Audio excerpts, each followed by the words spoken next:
So I wanted to make a video showing some lathe work, and I'm going to be making a coupling with a 1/2 inch straight pipe thread in one end and a 1" 20, which is a real oddball, on the other end, and it's for this device that I'm making or I'm modifying for a guy. So anyway, here I use the 4-jaw most of the time because a lot of times I'll end up with weird shaped stuff that I have to put in there, and the 3-jaw, the one I have, is just not that great. So I go ahead and take the time to indicate stuff in with the 4-jaw. You see what I was doing there? I was just getting it visually close so that I didn't have to mess around too much with the indicator. Yeah, I don't have a good camera angle for this, so you can't really see the indicator and how close it is. But for something like this, if the 3-jaw would even work for this, but it's got about a 5 thou run out, and it doesn't take very long for me to get it to within 1 or 2 thousandths, and this is a raw piece of cold finish, so it's never going to be perfect because it's got the mill finish on it. So I'm gonna end up doing a cleanup turn on the outside anyway. So I'll go ahead and center drill it before I drill it out to the tap drill size.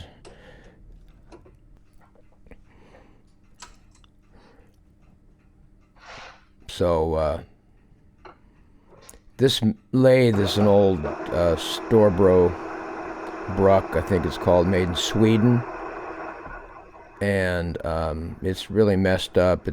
There's about half the speeds that are not available because of a bent spline on the inside. Somebody crashed it really hard, so I'm limited on how many different speeds I can run. So I'll drill it out with a pilot drill first, get it to the appropriate depth,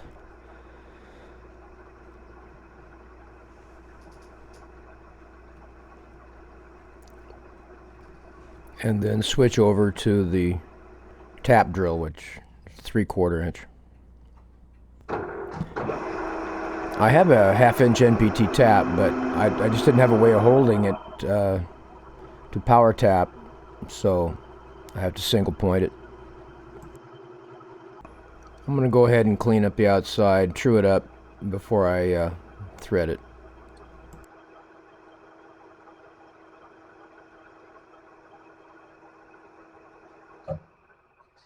Because I don't have a really good chamfering tool, I just use a large drill. Gives the thread a lead in.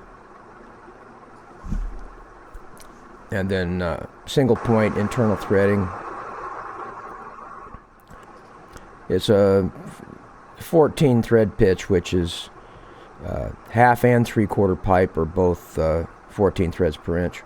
But normally, of course, they're tapered, but not straight thread. You don't really need it. This is not going to be a pipe fitting. It's going to be an electrical fitting that threads in here.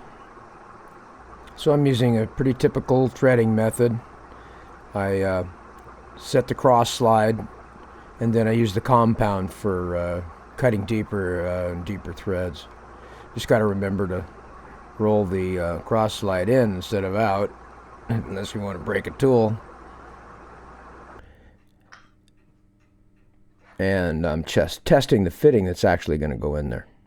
It's going to be for a cord, a 110 volt cord that's going to pass up through the tube and then into the device. And I'm going to part it off here. And then I'll turn it around and indicate it in fairly quickly. Like I said, it doesn't have to be exact.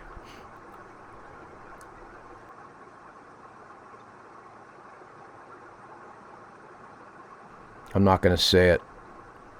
Yahtzee. That's what Quinn on Blondie Hacks says. I quickly turn that around, rechuck it, and I indicated it in. Now I'm going to bore it out to 950, which is the diameter I need for an internal 1" 20 thread. That boring bar, it takes a while with that boring bar. You can see it's really small, and if I try to take too much, it deflects a lot. You know, I end up having to take several spring passes. But that's the one I have for something that small. The next size up boring bar won't fit in there. But it's a much bigger bar, and it has an insert. This is brazed carbide.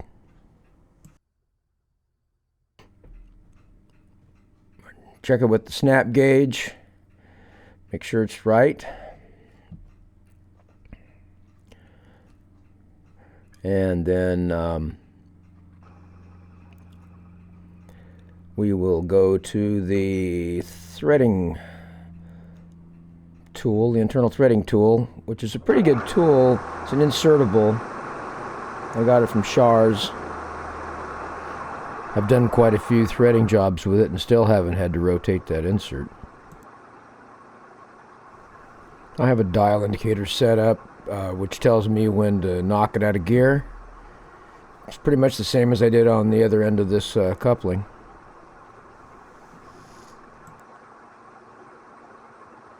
You can see the indicator right there.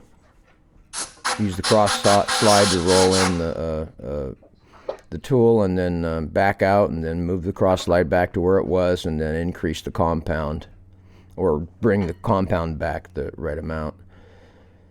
So this is a test fit on the tube that's going to screw in there. Where these people came up with the thread on that 1" 20 is just an oddball. It's very odd. To find any dimensions on threading something like that, you have to go to Machinery's Handbook. There's nothing. You're not going to. You look up 1" 20 thread and Google it, and you're not going to find any details on it. There's 1" 8, 1" 12, and 1" 14 normally. So this is what that coupling was for. I don't know if you can see it very well, but it connects that tube to the box. The 1/2" NM connector is inside the box. This is what's called a Firebox. They don't use them anymore. This one is patented in 1924, but if they put them on street corners in major cities, this one's from Detroit, and you pull down on open that thing up, and you pull down on the lever, and it starts sending signals back to the central station.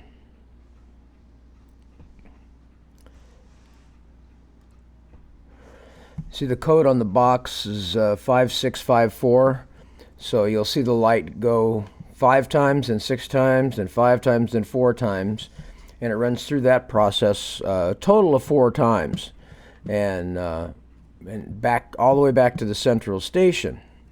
That way they know what corner I can identify the corner that box is on, and that's where they send their trucks.